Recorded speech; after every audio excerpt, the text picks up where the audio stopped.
Morning. Stu!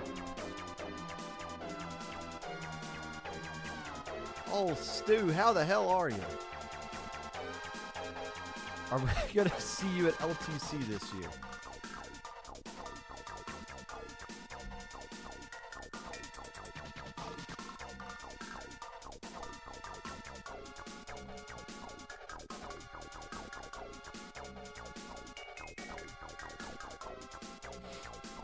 Why would I do it the first day of the year? Well, it's either this or Christmas Day, and I don't like you guys enough to stream on Christmas Day.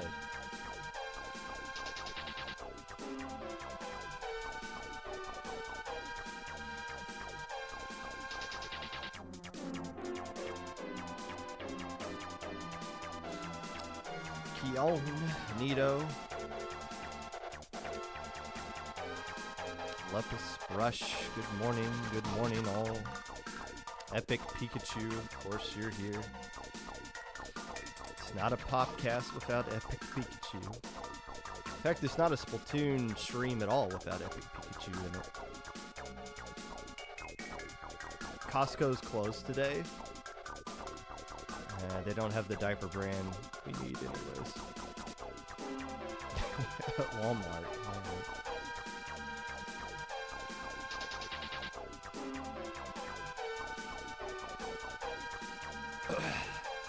Jazzo Corn.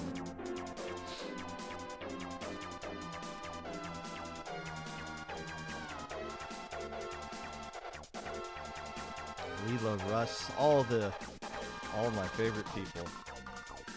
Every single one of them. Aren't you the one clicking live on the link? Yeah, I'll do that later.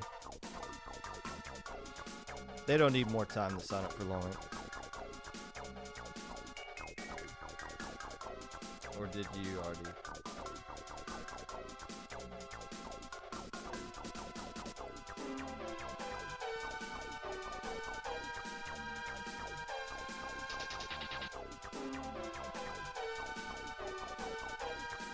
Doesn't matter how much more time we give people to sign up for Low Link.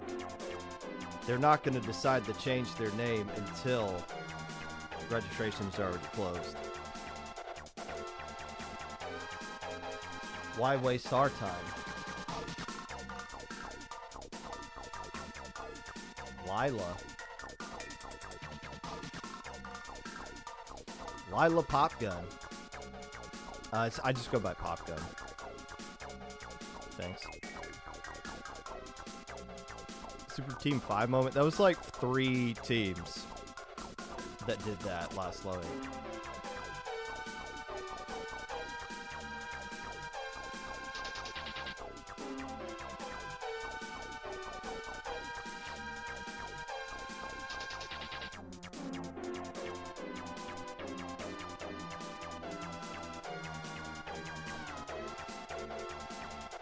No, Immel, you can't play chess anymore.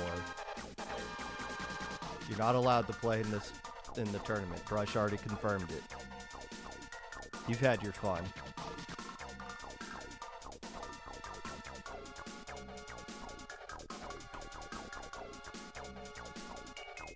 Brush, why would you do that? Come on.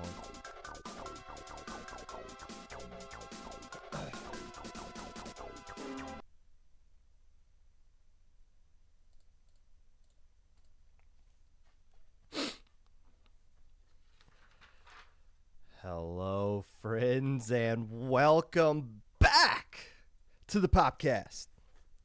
Whatever you're listening to this, whether it be live or a VOD, Twitch or YouTube, or Spotify.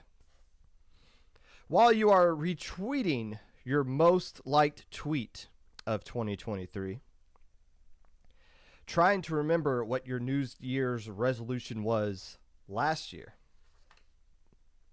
signing up for Brush's Splatoon Players Only chess tourney, thinking that anything other than me beating your ass silly is going to happen. Whatever it is that you're doing right now, I appreciate you taking the time out of your day to listen to this. Unless I don't. Happy New Year!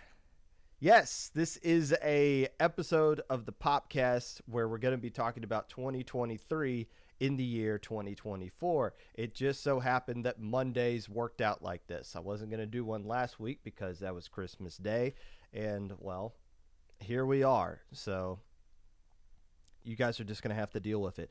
The what, there's a lot of things about New Year's that always just annoys me. One of the ones that I find always the most hilarious is it's almost the new year. Tell this person what you actually think about them. Tell them how you really feel before the year changes. Well, if you're somebody who believes in stuff like that, it's too late. If you were going to tell your friend that you appreciate them or your crush that you had a crush on them, you can't do it because it's a new year. So you're going to have to wait 11 more months before you have another opportunity to do that. Look, I know this, it's just silly, but that's just something that's always stuck out to me. And I'll give you guys some advice. Something I am learning in my, now that I hope that I'm done with a third of my life, and I still got a long life left ahead of me. You can just tell people what you really think about them. Like, you don't have to wait for specific dates or anything like that. The one thing I've learned is life is too short to go through it being a little bitch about things. Just be open and honest with everyone. And if you don't like somebody, don't tell them that. Just don't interact with them. Pop gun life advice of the day. News of tournaments may be of interest to the casual listener of the Popcast. I don't know what's going on. I honestly don't. I think there's a Mode Cup on Sunday. I know Schmeeb's Party Wheel is going on this upcoming weekend as well. But I've been pretty much disconnected from the competitive Splatoon scene for the past couple of weeks. Just been hanging out with the family and enjoying the holidays, as I hope you guys have as well. I'm pretty sure there's a paddling pool going on because they don't know that no day's taken off from that. Other than that, I don't really know / care what's going on this upcoming week, other than Schmeeb's Party Wheel. Make sure to check that out. It's a silly good time. Today is the 4th annual Popcast Awards presented by maps.iplabs.inc. If you're looking for a way to generate maps for your tournament, go to maps.iplabs.inc that is created by JPEG. And it is an idiot-proof map maker for your tournament because I am one of the least goodest at computer software stuff, and it works out for me. I was the guinea pig for it, and it worked out. So if you want to make some maps for your tournament, make sure you check that out. That is a sponsored plug. I am getting paid tens of thousands of dollars by JPEG to plug that, so make sure you take advantage of that. Use code POPGUN at checkout to receive a free error code. So we're going to do the Popcast Awards today. All that and more. But first.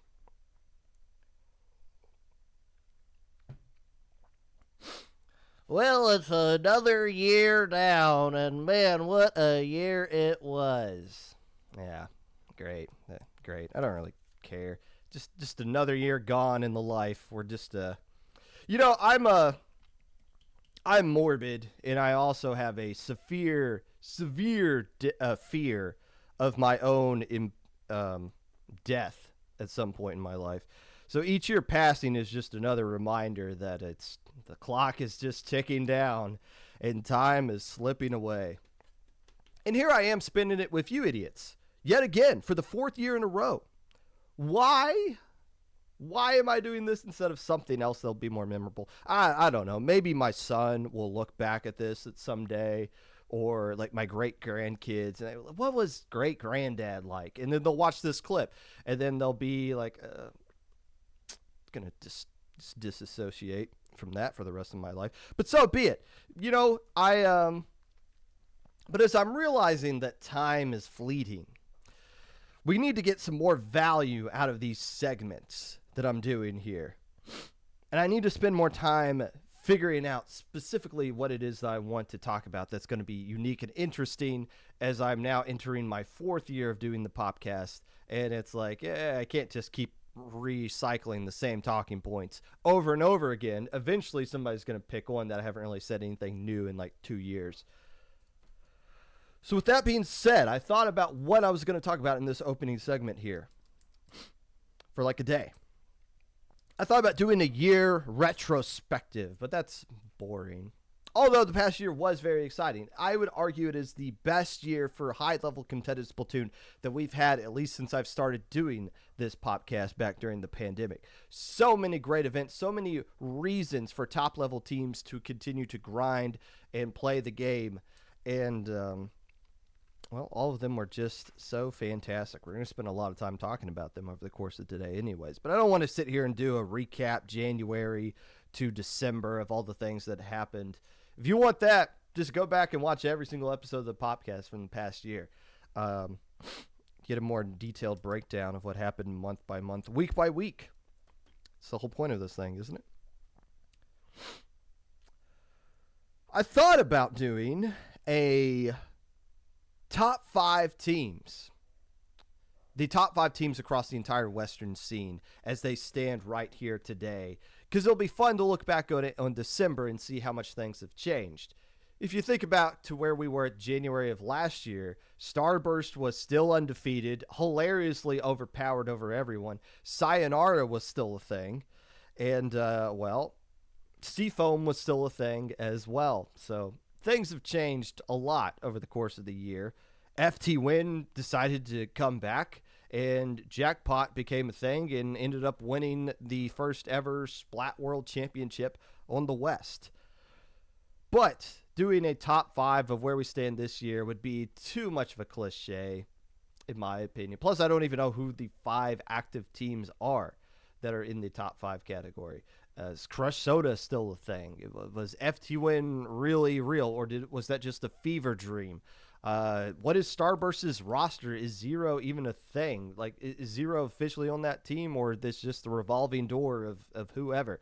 I don't know any of that stuff. So a top 5 teams coming out at the start of this January 1st would be pretty bad if I were to do that.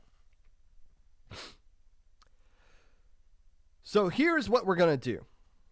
I'm going to predict 5 things that are going to happen this year in the competitive Splatoon community. And what you guys are going to find out between now and December is that all 5 of these things are right and correct. So I'm giving you guys a preview of what's going to happen across this entire year. You could just go into a coma for this entire year. Just erase it, because you're going to find out right here, right now, what's going to happen. And I'm not talking about so easy, stupid, easy, predictable stuff like that somebody is going to rant in an SOSTO on Twitter and the whole community is going to spend a week talking about it, or Splat Safety is going to ban somebody on their Twitter account and all the idiots are going to respond to it with, who?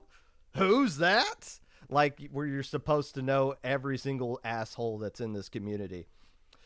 Those things are a given. Those are 100% going to happen. No, we're going to be talking about 5 things, 5 spicy things, hot takes, if you will, of things that are going to be happening in this community. Feel free to clip all of them, because you're going to be seeing that I'm right about all these things. Number 1. Nintendo came out with their community guidelines at the end of 2023, in the later half of it. And all the regions now have access to an application to apply for it. And nobody outside of Japan, to my knowledge, has been approved by Nintendo. But here's my hot take. Nintendo will not shut down a single Splatoon online tournament that violates their guidelines this entire year. Now, I've been back and forth about a lot of different things that have been coming out from the guidelines when they first came out, because we learned more information as the weeks were going on. And my stance on things have changed back and forth. And every single stance or every single approach that any org or standalone attorney took as far as trying to get licensed or just continue operating normal or conforming to the guidelines, I still don't think it's fair to be critical of anybody who does anything along those lines, because we all woke up on that day and realized we had to make a decision And we were forced into a situation where we had to make a decision on what we had to do for what we felt like was best for our org or tournament at that time. But I know, and I've already said this, at least 6 tournaments have run past the deadline that have violated a guideline. None of them have been shut down. So my hot take is this. The community is going to continue operating online as it always has, regardless of if it fits a guideline or not, and Nintendo is not going to do anything about it. I say that because there's no reason for them to do that. There's nobody here is making any money. Nobody here is violating their infringing on like their characters' properties or anything like that.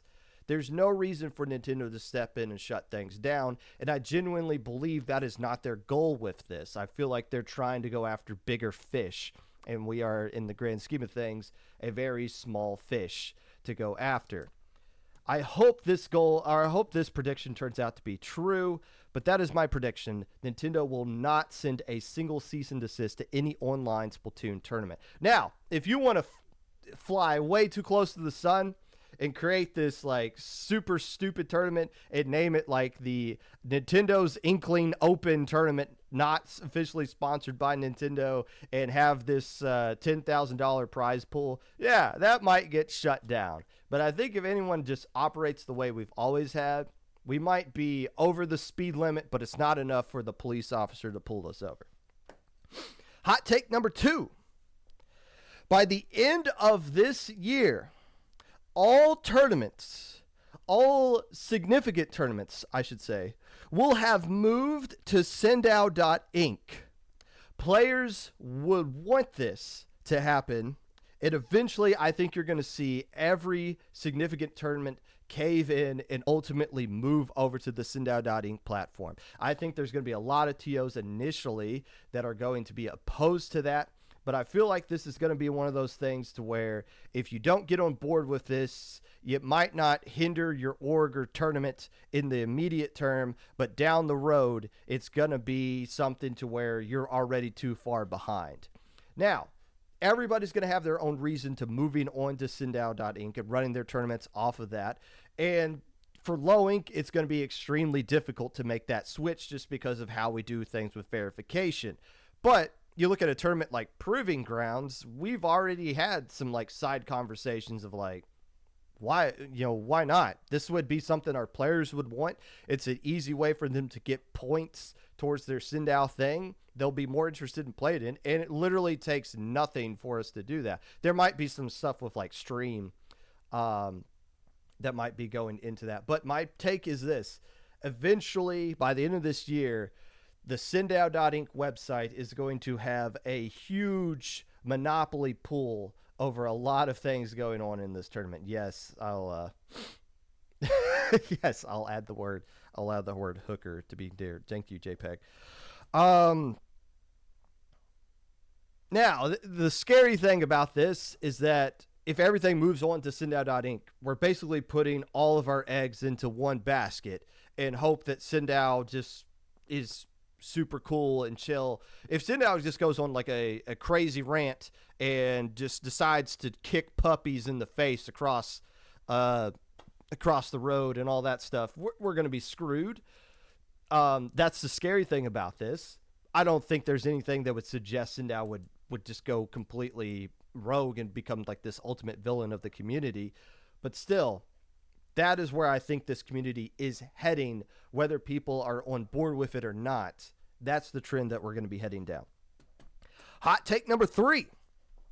Moonlight, the team Moonlight, will win a major tournament this year.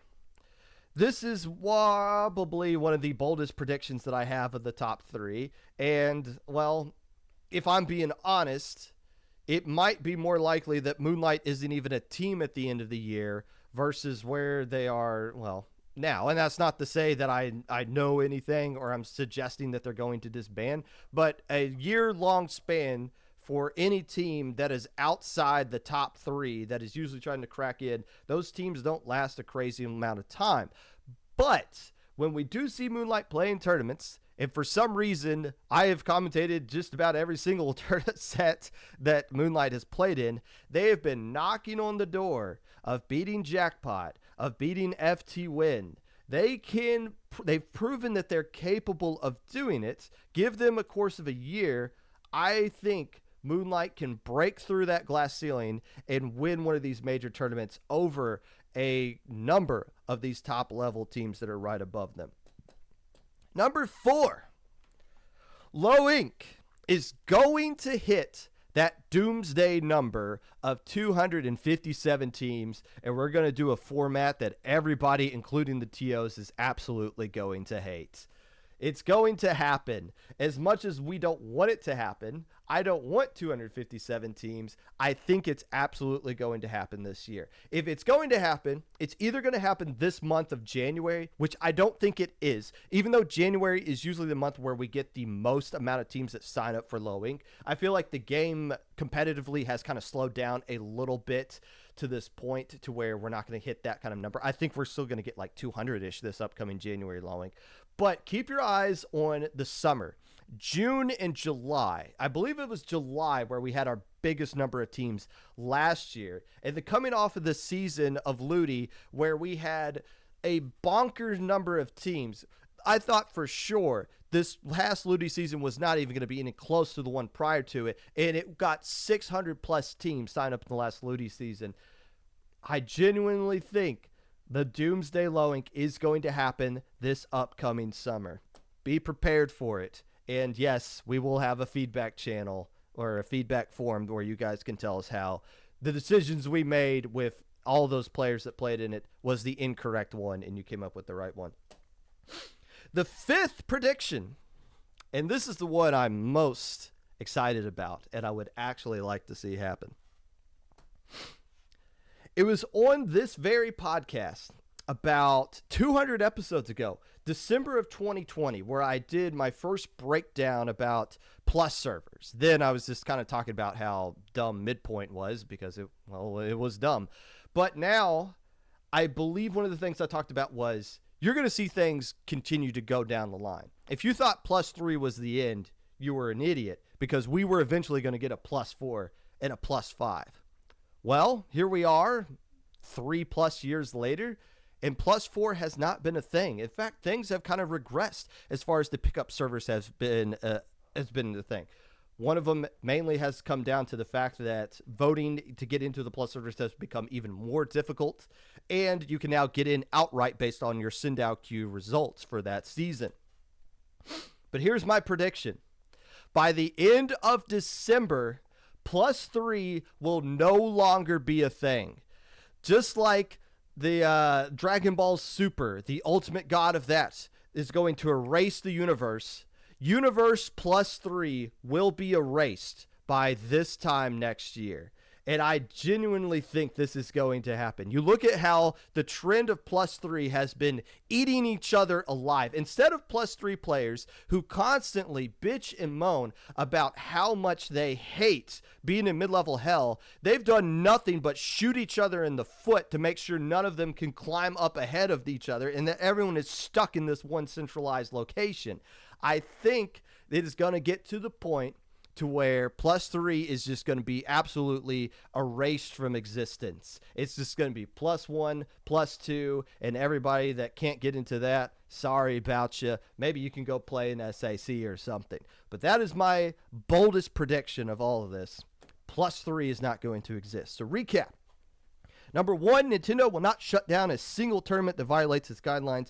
Number 2, by the end of the year, all tournaments are going to be run on Sindao.Inc. Number 3, Moonlight wins a major. Number 4, Low Inc. is going to go over the 257 team limit that we've kind of set for ourselves. And number 5, if you liked +3, hold on to it tightly because it is going to be dead and gone by the end of the year. Feel free to clip that and look back at this one. All 5 of those things are going to become proven right. Guaranteed.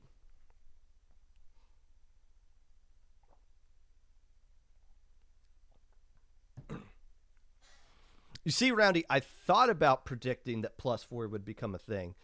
But looking at the trend of how things have been going, I think it's much more likely we go in the opposite direction instead of, well, let's just fix this by creating a whole nother plus server. Because what would plus 4 even look like? You're basically getting low ink players in there at some point. Could I be banned from low ink if I'm in plus 4? I don't know. I don't know what to tell you.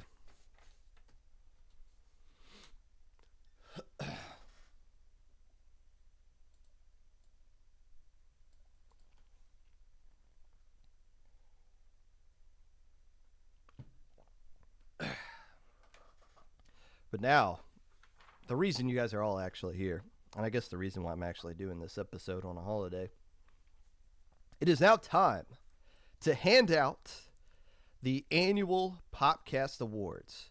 And I have 10 categories, which I believe is less than what I've had in the past, but we're trying to refine things a little bit more here.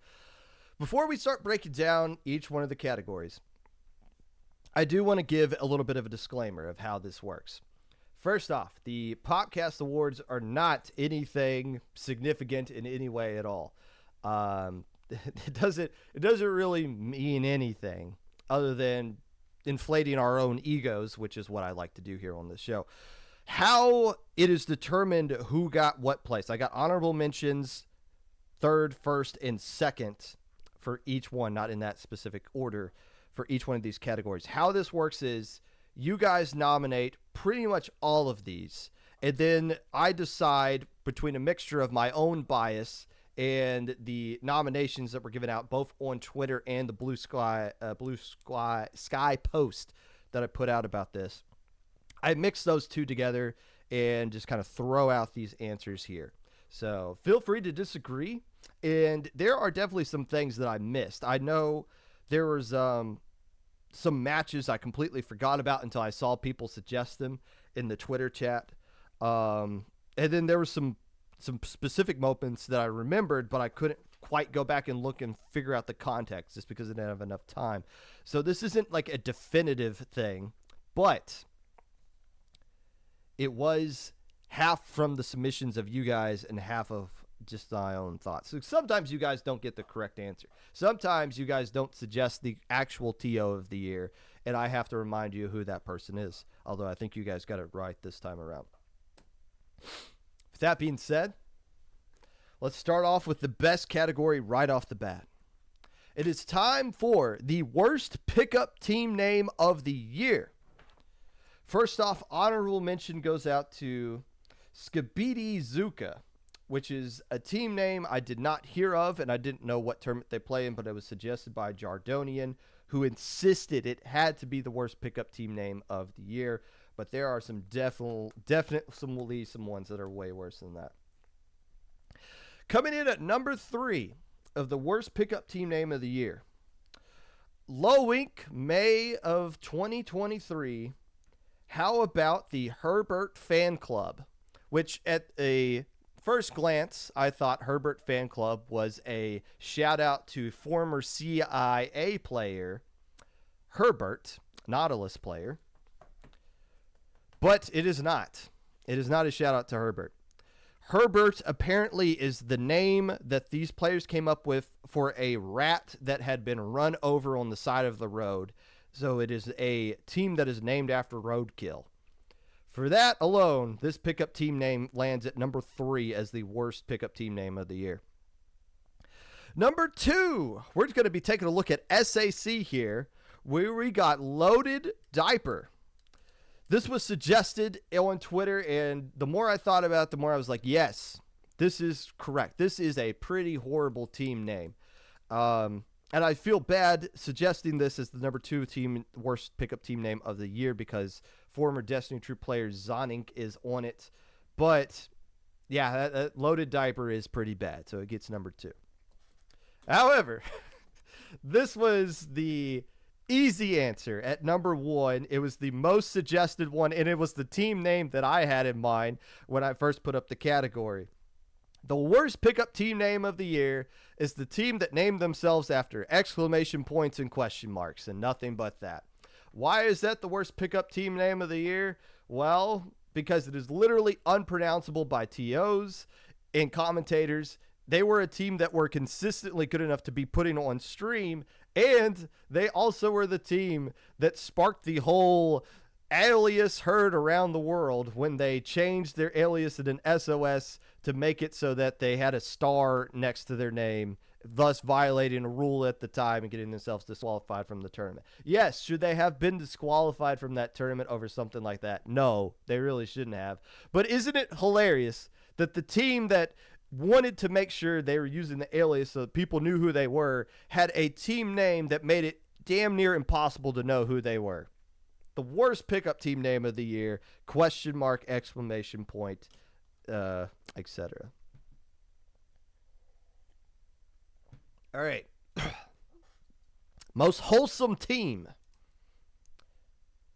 Honorable mentions goes out to Boston Squid Party, who usually finds their way in the most wholesome team list, mainly because, we have our official Popcast EU correspondent from that team, and a team that refuses to die. And quite honestly, I hope Boston Squid Party never does actually die, because we love them and they have a great little team logo and great team atmosphere, everything about them.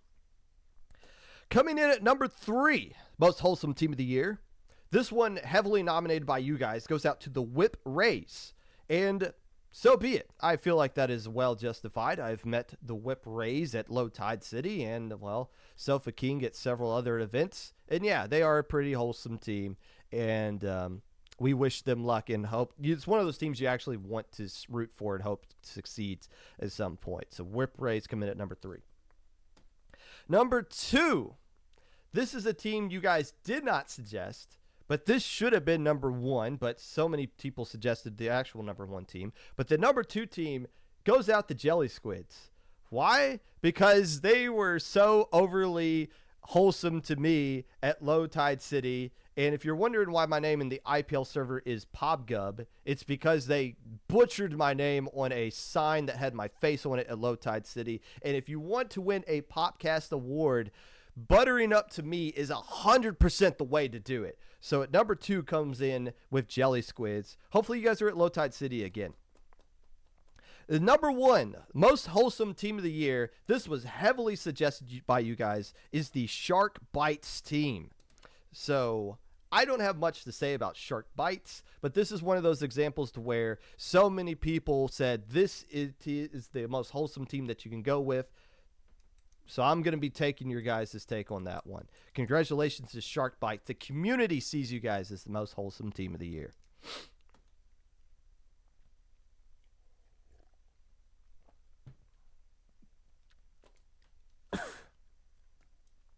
Most improved team. Now there's a lot of teams to mention in this one. There's a lot of teams that were eligible for this award. I'll start off with 3 in the honorable mentions. First off, Velocity gets an honorable mention for most in team of the year. Now, spoiler alert, we're going to be talking about Velocity more in this award section here. When we're talking about Velocity, we're not including Splat-A-Lot imbeciles. We're just including who they were as Velocity, because I can't even 100% confirm if that's the same team just rebranded or not. I'd like to think of them as 2 separate teams. Velocity, though, since they started, has been improving a lot. They deserve honorable mention. Second off, in the honorable mentions category, we have Overtime, who was a not-so-good low-ink team at the beginning of the year to a might not even be eligible to play in the January low-ink of this year. A very sharp improvement over the course of the time that Overtime had been in existence from last year. They fall in the honorable mention category here. Last but certainly not least, another honorable mention team, Thimbo IHOP. Thimbo IHOP was making a lot of noise during the course of the Ludi season, not just during Ludi, but in tournaments around it as well. They picked up Lynn, and since then they skyrocketed to new heights. People were kind of impressed. Whoa, they got an upset over this team? That seems kind of weird. But if you've been paying attention to the growth that Thimbo IHOP has been having, including at Riptide, it shouldn't be that much of a surprise. The third most improved team of the year goes out to the Final Reckoning. I think when you start off the year as a low-ink team and then end it as an SAC champion and getting all the way up, I believe, into Div 2 is where they got placed in the Ludi. That is quite the improvement that can be charted and growth over the course of the year. So the final reckoning comes in at number 3. Number 2, the first and only sponsored team that we have here in the Popcast Awards. So we'll be sending this to the In Control headquarters. But Red Sun, In Control Red Sun, is the number 2 most improved team of the year, which might seem weird because you think about where Red Sun is right now as a team to where, they're doing tryouts. All these top-level teams that have disbanded, the Smoothies, the Nightmares, they're trying out for Red Sun. If this was May, none of those players would be interested in trying out for Red Sun. Red Sun had the best summer of any team over the course of the year, and then flipped the corner to where they just win every single tournament, every single weekly that they're signing up for, and threatening some of the big dog teams in the community. Red Sun, the number 2 most improved team of the year. But number 1, say it with me now. This was overwhelmingly supported or voted on by you guys. The number 1 most improved team of the year has to be Octopi. When you are playing in little frickin' Squid League at the beginning of the year, and then you go on to be Div 1, I don't know if you could be anything other than considered the most improved team of the year. Yes, Octopi doesn't exist anymore, but over the course of 2023, that team and those players proved they were the most improved team of the entire year. That was the team I was going to pick, overwhelmingly picked on Twitter and Blue Sky. Easy kind of answer right there. Octopi is your most improved team of the year.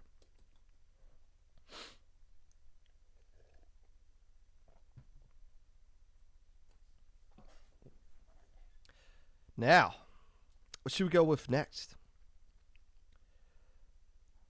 I think it's time we should go with the plays of the year here, because I got those queued up and ready to go. First off, I feel bad about this. The honorable mention is a play that should be in the top 3, but I can't for the life of me find a clip of it, so I have to put it here in the honorable mention where I just talk about it. That play in the Ink TV qualifier where Joe from Nightmare won on Clan Blitz Scorch by squid rolling over the side of the map to throw one more clam in it to get the lead in overtime. The Joby Bryant play. That is probably, arguably, the play of the year, but for some reason, I can't find a single clip of it on Twitter, on Twitch, on YouTube. Did Ink TV not save a single VOD of those of the qualifiers? Because I can't find any of that. I know there's got to be a clip around somewhere, but because I can't find it and I can't show it, not going to put it in the top 3. So even though it should be number 1, if anyone can find it, send it to me. It was just an absolutely awesome play. Let's go with number 3 though. Starting off with this one. Tag teaming over there. Stormio trying to come back in. Can this clams come back in time? It does, to extend the timer. And now it's just one more clam. Can Boopy find a way to swerve all the way through? How did you do that, Boopy? Unreal! 30 seconds left to go, but they lose all their players in the process. Last Resort gets control of mid, and they don't. Of course, that was Boopy representing Smoothie at the Low Tide City Losers Qualifiers versus Last Resort. I still don't know how Boopy was able to do that. And some of these plays you're going to look at and think, are these really good plays by one player, or is it just bad plays by a bunch of other players? It's always going to be a combination of both. But that one in particular was pretty, well, just because I was the one who commentated and I saw it right in front of my face. That's got to be a top 3 play of the year. Let's take a look at number 2. Like they have been able to get a power clam, so this will go to overtime. As soon as this is gone, it's over. Is it going to be the power play they need to take the lead and win the game, or are Alliance Rogue going to see themselves through to the finals? It's all on this player here to stay alive. Can they do it? The overtime is slowly ticking down. They need to find their line. That was so close. This might be the opening that they need. They need to break this basket. They get in. Can they get the lead they need? They got it. Crazy! There's a win! The German audience on their feet! They do it! They can't believe it! That was Kaiser in the EU Championship semifinals, knocking off Alliance Rogue, ultimately earning Kaiser a trip to the Nintendo World Championships that have yet to be played in overtime, dramatic overtime fashion in Clan Blitz. And you saw the reaction from the crowd. That was suggested by Nine and I think one other person. And I forgot about that play, but I saw that clip. I was like, yep, that is a top 2 play of the year. Arguably could be number 1. Now, a little bit of controversy in that set. If you recall, Alliance Rogue was tweeting out afterwards about how the controllers they were using were faulty and not working at that LAN. And as we found out later, those controllers were specific ones Nintendo provided to the players. They weren't using any of their own equipment. So did Alliance Rogue get screwed over by giving faulty equipment by Nintendo? A little bit of controversy right there. But regardless, doesn't take away from that play in that moment, the number 2 play of the year. But you're probably thinking, how could a play like that not be the best play of the year? What could possibly top that? Uh-oh. Is the lobby gonna die here? Okay, that's okay. Are you for real? Are you for real, man? That is ridiculous. Got one. Wait, hold on, Lemon, we win this. Go Rain. Holy shit, Lemon. Lemon, bring it in spawn. I'm bringing it back. I'm going. Go all the way back. Go all the way back. I don't give a fuck if I'm calling out. Just fucking hold that shit, please. Rushing for you. I can't. I don't think I can hold this. Go one. Let it strike. Let it strike. Oh, I'm not. I'm alive. Go 2. No, Go I'm front. Lemon.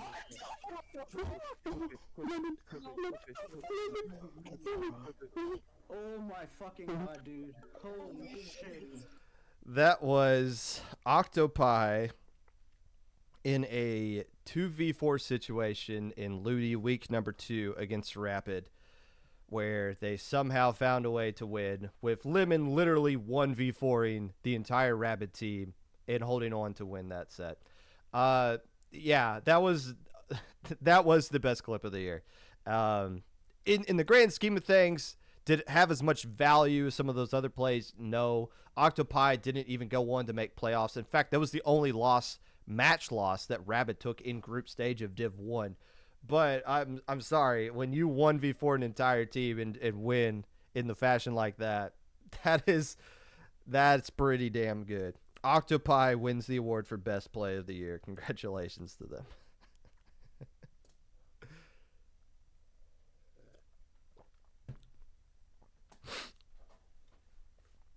Breakout Commentator of the Year. This is a new award that I have not done in the past, but I feel like I wanted to do. Now, I don't want to sit here and just do Commentator of the Year because Nine and Zach are just going to win it every single year because they're just that good. But what we need to do is spend more time talking about some of the players or some of the TOs / commentators who are starting to get on a rise. And we need to do this every single year because if I'm being honest, a lot of commentators we have just aren't good. And we need to spend more time highlighting those that are good, that are putting in the effort and should get some recognition. So that's why we're going on with this award. First off, honorable mentions. Sofa King gets an honorable mention here. I have not heard Sofa King commentate yet, but I've heard nothing but positive things about Sofa King's commentary and got nominated a couple of times on Twitter. So we're putting Sofa King into the honorable mentions category, and I'm looking forward to hear some more from them. First off, also in the honorable mentions, I don't know if it's fair to say Thoma and Saf are breakout commentators. I feel like they were good last year, and they are definitely commentators who you think, okay, we need some good commentators on. These two are available. Let's put them together. And I don't want to sit here and be like, oh, these two are locked together. though they are entertaining with each other, they're still individuals. And I don't. I just didn't feel it felt weird calling them breakout commentators because I felt like they were already broken out by the start of the year.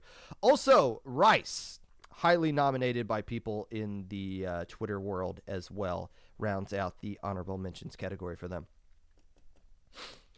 Number 3, breakout commentator of the year. Patom J. Done a lot of commentary across multiple organizations. Does a fantastic job of it. Did commentary at Breeze as well. Right, comes in at number 3 here for breakout commentator of the year. Number 2, Lily Gravy Bread. This was now the person at number 1 got nominated significantly, but I was like, okay, is anyone going to nominate someone other than that person so that we can give some recognition to other people? Lily Gravy Bread got a lot of nominations, and rightfully so deserved. Does a lot of commentary for IPL, Dapple Productions, and some other orgs and tournaments as well. Comes in at number 2 for breakout commentator of the year. At number 1, the breakout commentator of the year. Now, one of the reasons why I added this category this year is because if you play the game competitively, there's many different ways for you to try to figure out how good you actually are in the grand scheme of things.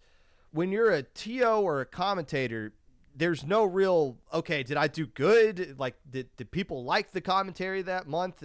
Was this episode bad? Or like, there's hard to like gauge how good you were as a commentator or not, because there's no real way to do that other than to go on Twitter and just search your name and be like, okay, no one said anything bad, so I guess I did a good job on that one, or hey, these TOs are asking me to come back.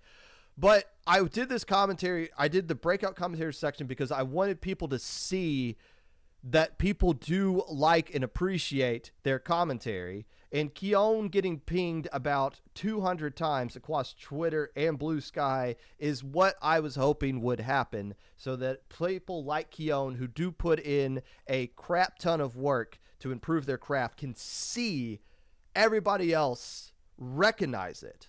So Keon, the obvious choice for breakout commentator of the year, and one of my new favorite people to commentate with. We did the Sindow finals together. That was a lot of fun.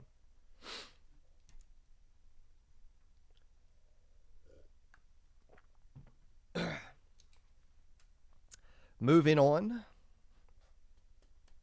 Man, we still got 5 more to go. Captain of the year. Now, this one was a little bit tricky because I have to rely on you guys for captain of the year. I don't play this game anymore. I don't interact with a bunch of other captains, so I don't interact with a bunch of other teams. It sucks because the only teams I really interact with anymore are the annoying ones in Lowing Help Desk. So I don't really get to spend a lot of time with people who do a good job of running their teams. And I'm not saying if you come to Help Desk, you're a bad captain or anything like that. But the people that do a good job of running their teams and have a good impact on the community, I don't get to be in touch with them much anymore as when I was actually playing the game. 3 players got nominated, or enough people got nominated in the captain section of this one to where I feel like I got 3 pretty good ones. I don't have the honorables mentioned, so we just got the top 3. At number 3 goes out to the captain of Velocity, who I am about 80% sure is Sam. I say that because Velocity spends a lot of time Who you guys think is the captain? Or I guess maybe they have a mutiny every now and then. But Velocity's improvement over the course of the year goes back to Sam, who I will credit for being the leader of this team, who has pushed this team to new heights and deserves a little bit of recognition for that. So Sam comes in at number 3. Number 2, this player was nominated, and I feel like this is rightly deserved. Ike from Aquatic Vanguard. And when you think about Aquatic Vanguard, how long that team has been in existence, you have to have good leadership for those things to continue on. Ask former captain of the year, Devi of the West Broad, or the Grillers, how that works out. Also, shout outs to Ike, who is engaged IRL. So just a good year all around for Ike and Aquatic Vanguard, number 2 captain of the year. The captain of the year, and this was heavily voted on by you guys, the overwhelming favorite, goes out to Kurta of Secret Elixir.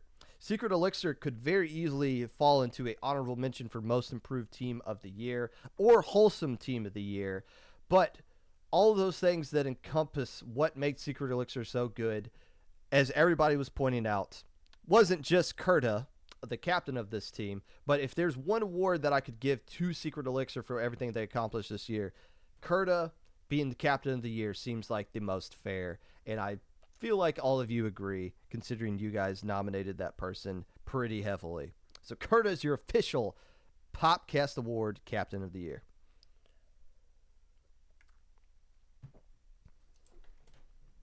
Before we get into the sets, the actual most important award that I can give out at this point, the TO of the year. This is a very important award because without TOs, we can't accomplish anything. Without players, we can't accomplish anything as well. But TOs are very important.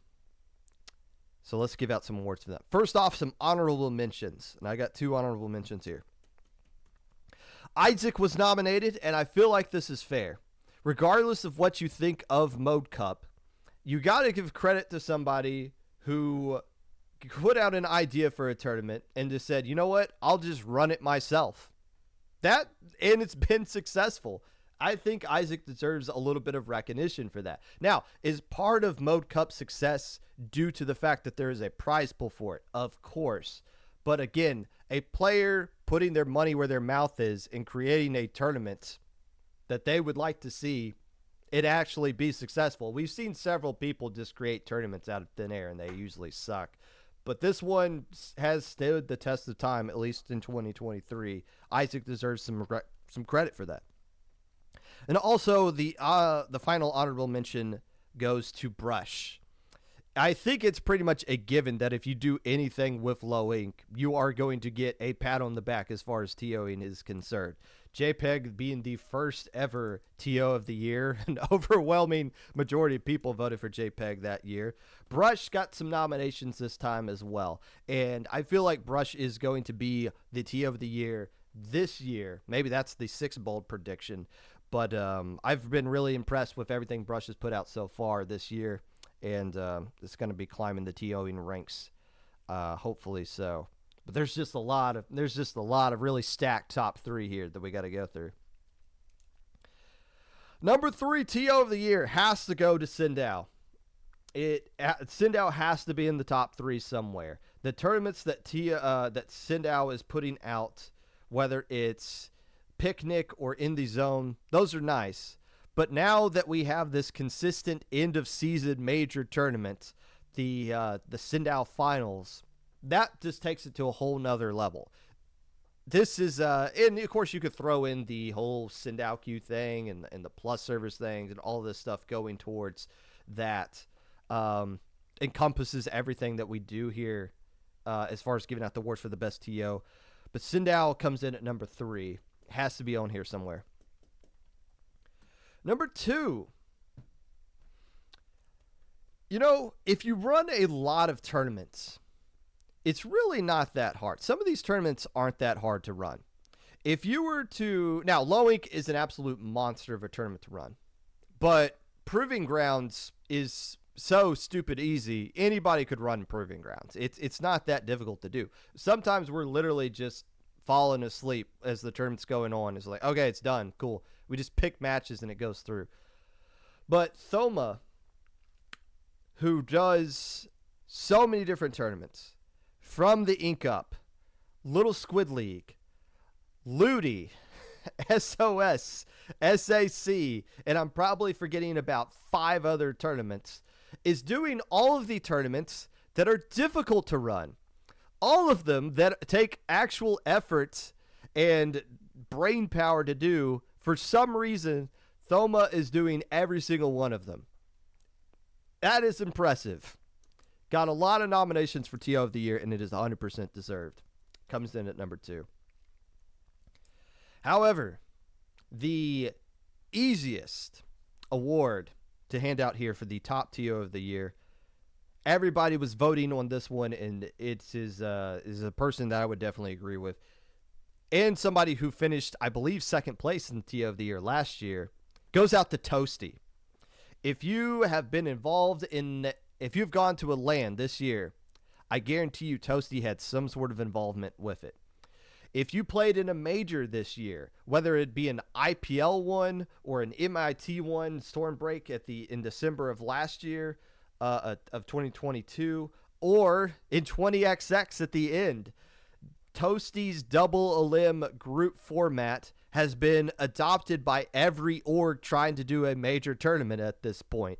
At the beginning, the double elim group format didn't really work, but it's been tweaked a couple of times and it's been perfected, and it seems to be the ideal format for everybody in these majors. That came from Toasty.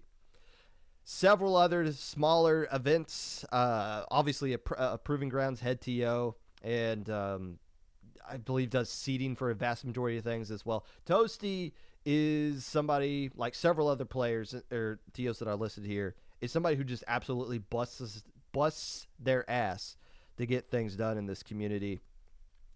Toasty is the official Popcast TO of the year.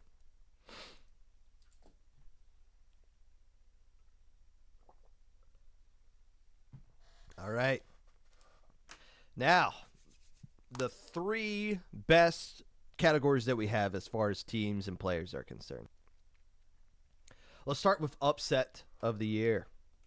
Honorable mention for upset of the year goes out to Alliance Rogue versus Starburst in the Ink TV set. And why is that an honorable mention and not number one?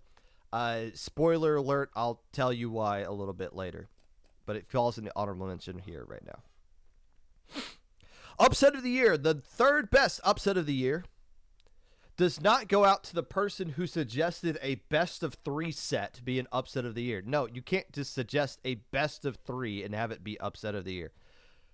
Number 3 goes to Mode Cup number 6 finals, a pickup team of Zenith, Yoshell, Red Shell, and Atomic getting the win against Alliance Rogue.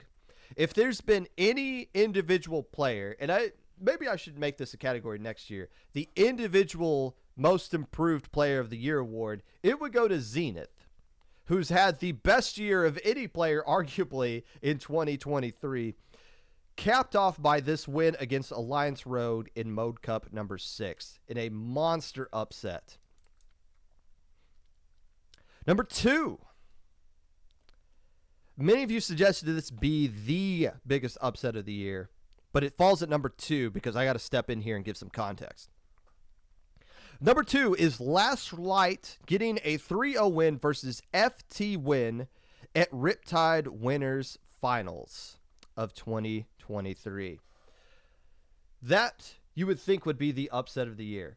And as we found out, that set commentated by Falco and Saf, many people that were at the venue there weren't even paying attention to that set because they were watching a set that was off stage somewhere else, and they completely missed that one. In theory, that should be a nice upset, and it is. The problem is it was winners finals, and FT Win was able to get revenge on them, 6-0ing them in grand finals in front of the biggest crowd to watch the Splatoon match this year. 1,500 people were watching it live in front of a screaming Keo and a packed audience at Riptide. Everyone saw FT Win immediately get their revenge against Last Light for that. That doesn't discredit the winner's final win. That is still significant. But the fact that FT Win was able to get their revenge on them an hour later in dominant fashion prevents it from being the top upset of the year. Instead, that spot goes to a different team that Keo was a part of. The biggest upset of the year has to be Crush Soda getting a 3-0 win over Starburst at the PAX semifinals. It absolutely has to be. When you think about where Crush Soda and Starburst were in the Ink TV League, where Crush Soda had Keo on their team, who was so frustrated that nobody for Crush Soda was practicing for the Ink TV League, ultimately left it, decided to pair up with Starburst for this Nintendo tournament, and then Crush Soda decided, you know what? Let's go get Twig, the player who got number 1 in every single category that won X-Rank season. And oh my goodness, Crush Soda, if Starburst was on the decline after the Ink TV League, that match against Crush Soda was one of the most jaw-dropping, are you kidding me, you just 3-0'd Starburst. I believe the first time Starburst, and maybe the only time all year where Starburst got 3-0'd by anybody in the West. That is by far the biggest upset. By the way, they did it with a screaming screaming Zero right in front of the stage. Somehow got right next to the microphone to scream the entire time, rooting on Crush Soda as well. Zero ultimately going to play for Starburst in a tournament down the road. It's just funny how all of these things just kind of works out like that. But Crush Soda beating Starburst is the biggest upset of the year. I don't think it's up for debate. And if it is, you can start your own podcast.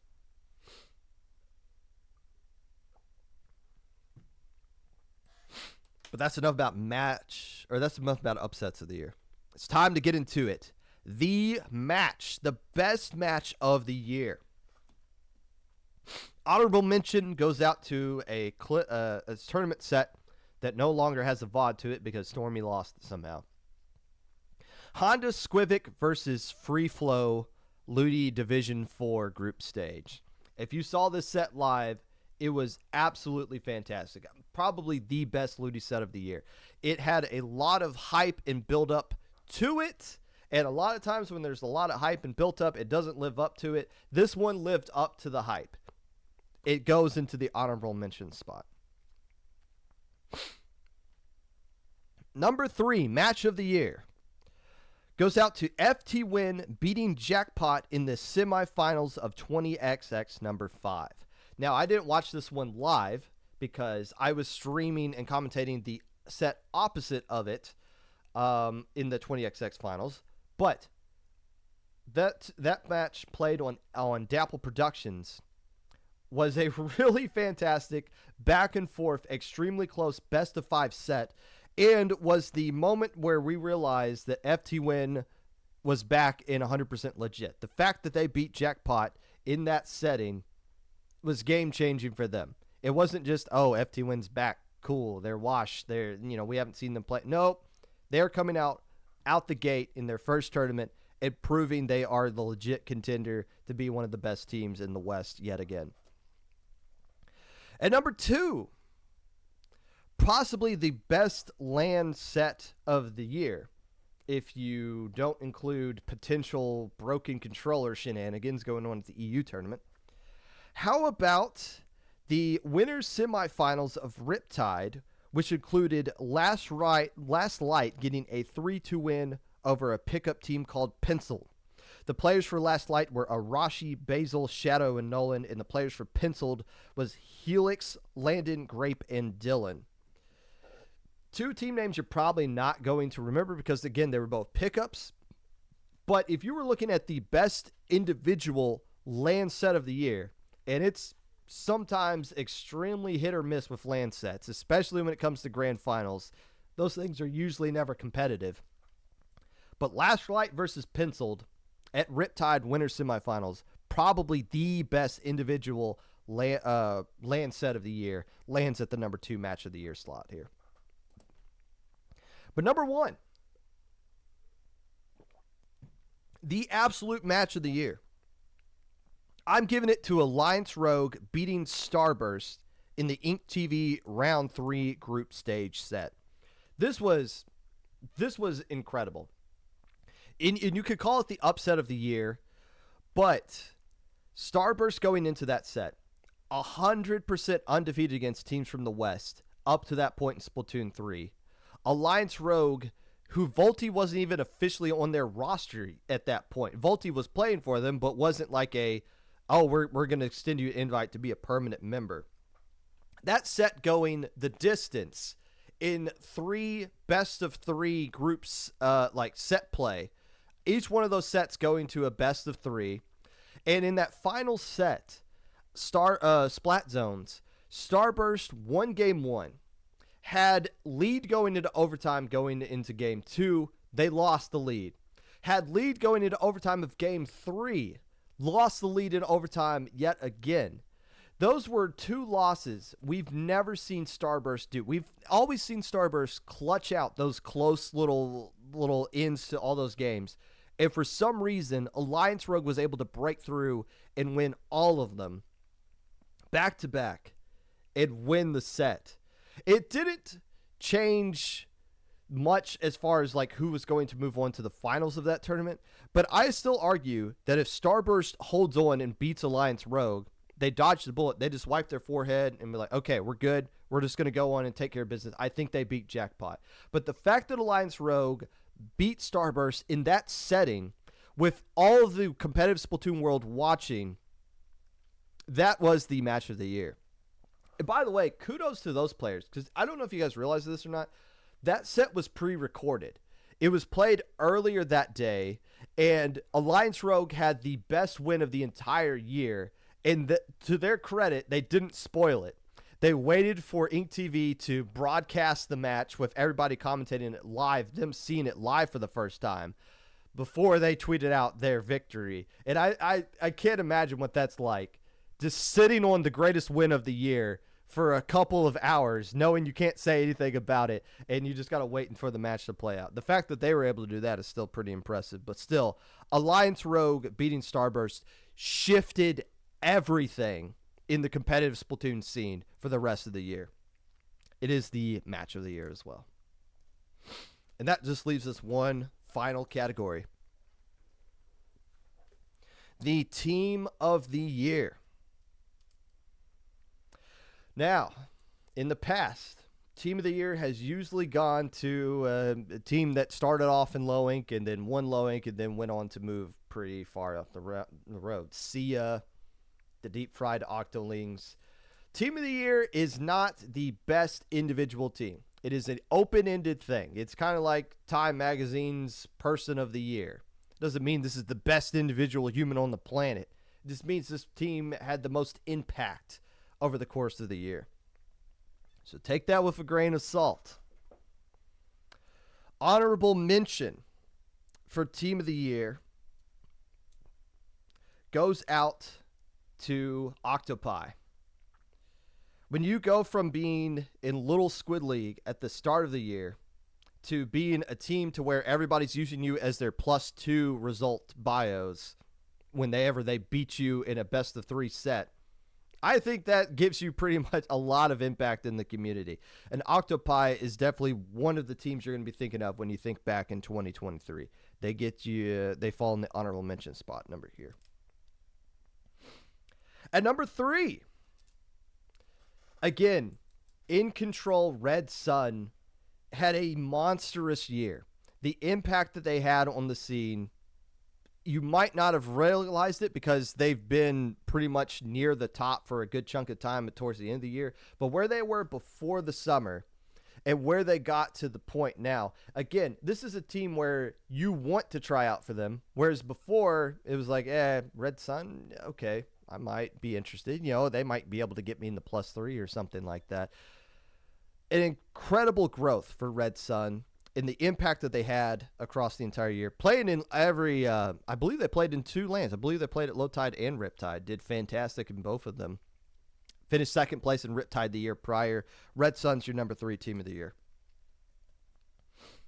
Number 2, when you start off the year undefeated against the West, fall apart in the middle of the year, Alliance Rogue beats you, and then Crush Soda embarrasses you, and then nobody wants to scrim you anymore, and you have to go into hiatus, and you have to rebuild, and you lose Biscuit, and then you come back and win the final major of the year. Starburst has to land here somewhere in the top 3. And I've usually avoided putting a team of Starburst's caliber in the team of the year just because, well, yeah, they're really good. But it's more so the growth, the adversity that they had to overcome, that if you were to do rankings, you might put them at number 1 as like the overall team right now in the year. But the fact that they started off, fell apart, and came right back, rebuilt themselves to get right back into the spot that they were at the beginning. That is incredible. They're the number 2 team of the year. However, the number 1 team of the year, and again, I always point out, this isn't the team that I'm saying is the absolute best. It's the team that I feel like has the most impact.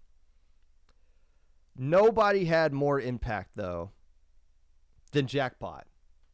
Jackpot wasn't just extremely good at the video game, wasn't just the team that won the Splat World Championships for the first time ever as a team from the West, isn't this just the team that's going to be representing North America at some point in the Nintendo World Championships, but is for the first time, we have a team that was sitting at the top of the community that was actually actively trying to push the growth of the scene. Jackpot trying to use their brand and platform to create content, to help out low-ink teams, to help push the scene in general, to start their own stupid little podcast. Jackpot is the first team to use their clout to try to actually grow the scene, and is a team that, well, that's not to throw shade at anybody else, but FT Win kind of did a good job with that pedestal. Starburst, not so much, but it's not really their responsibility to do so. But Jackpot controlled a lot of the scene with how they played and how they presented themselves and how they made fun of every single opponent that they beat along the way. Now, are they the best individual team of 2023? I have no idea. You could make the argument between them and Starburst. FT Win didn't do enough in the time that they came back. And Alliance Rogue, yes, had the best win of the year. Couldn't really reach that kind of peak at all throughout the course of the remainder of the year. But Jackpot, as far as like individual team of the year, when you think of this year, they are the first team, in my opinion, that you got to think of. Jackpot is your official Popcast team of the year. That being said, congratulations to everyone who wins these fake awards that we came up with. And to everyone who didn't win an award but still got a pat on the back from somebody on Twitter. That is the exact reason why we're doing this. Recognition for the things that we do in this community is so important. And I hope that a lot of you had somebody stick up for you, either in my tweet or quoted or somewhere else, and said, hey, I recognize that you did good, that you improved, that you're a good commentator. That's the whole point of all of this. And spreading some wholesomeness across the board.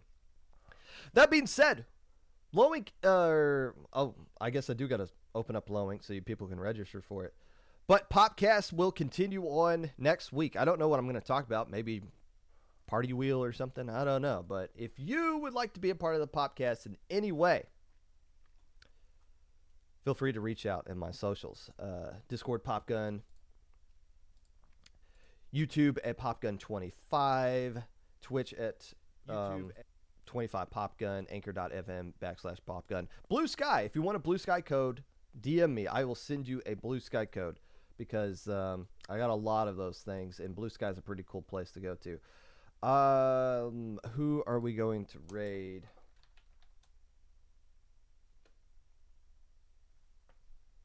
I don't know. Oh. We'll go to yet another Splatoon dad. By the way, 5 Splatoon babies were born last year that I'm aware of. All of them boys. That is crazy. But between now and then, make sure you guys stay safe, get vaccinated, wear your masks, and we'll see you guys in another week. Here's to another good year of whatever stupid things we do in this community.